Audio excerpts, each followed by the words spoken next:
राजकुमार युग किसी की परवाह किए बिना सीधे ड्रैगन पर सवार होकर उठ पड़ा ताकि राजकुमारी को बड़ी मुसीबत से बचा सके। वह जल्दी उस काल कोठरी तक पहुंच गया जहां राजकुमारी कैद थी। उसने नीचे उतरकर ड्रैगन से कहा, अब मैं अकेला ही जाऊंगा क्योंकि अकेले जाने से दुश्मनों का ध्यान कम जाएगा। और फिर बिना पीछे देखे वे एक नए वेशभूषा में निकल पड़ा। एक कमरे में पहुंचते ही उसने ड्रैगन की आंखों की मदद से राजकुमारी को खोज निकाला। अचानक सामने स्वर्ण जैसी चमक दिखी। उसने राजकुमारी का कमरा ढूंढ लिया। वह तेज कदमों से आगे बढ़ा। जैसे ही ताला खोला उसकी मुलाकात राजकुमारी से हुई। वह तुरंत उसकी ओर भागा मगर राजकुमारी बोली, भागो, यहाँ से निकल जाओ, यहाँ खतरा है। पर युग जिद्दी था। लाख समझाने पर भी वह नहीं माना। तभी पीछे से जादूगर आ पहुंचा। उसने हंसकर कहा, कितने मूर्ख हो तुम, खुद ही मौत के मुंह में आ गए। गुस्से में राजकुमार ने तलवार से वार किया मगर जादूगर गायब हो गया। फिर उसने दोनों हाथ उठाकर मंत्र पढ़ना शुरू किया। लोहे के औजार हिलने लगे, उखड़कर राजकुमार की ओर बढ़ने लगे। अच्छा हुआ कि उसने युद्ध कला सीखी थी, वरना बचना मुश्किल था। वह मंत्र और पढ़ने लगा। राजकुमार ने एक बार में उसका जादू तोड़ दिया। इस पर तो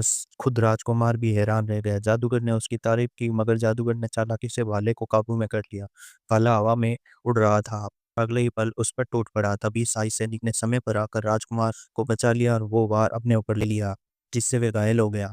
राजकुमार ने तुरंत उसकी खोपड़ी में तीर मार दिया। जादूगर वहीं गायब हो गया। उसी के साथ राजकुमारी भी होश में आ गई। लेकिन राजकुमार रुका नहीं। वह तुरंत सैनिक के पास गया और सहारा देकर बाहर की ओर ले गया। रास्ते में वह जैसे अजय हो गया और मानो हजारों सैनिकों को अकेले मारने की ताकत उसके पास आ गई हो। मगर दुश्मन की भीड़ बढ़ती गई।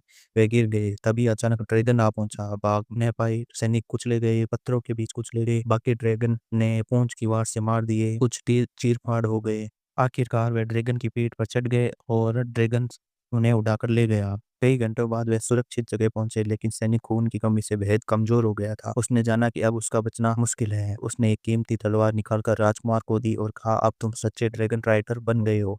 ये सुनकर राजकुमार रो पड़ा। उसे लगा कि उसकी वजह से साथी मारा गया। उसने जादू से इलाज करना चाहा मगर घाव बहुत गहरे थे।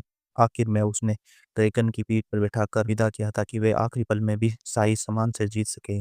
राजकुमार ने उसकी याद में पत्थर का स्मारक बनाया। ड्रैगन ने जादुई सांस से उसे बर्फ में ढक दिया ताकि वे अमर हो जाए। फिर ड्रैगन ने जो कर सम्मान किया, ये सब करके वे निकल गए राजा से बदला लेने।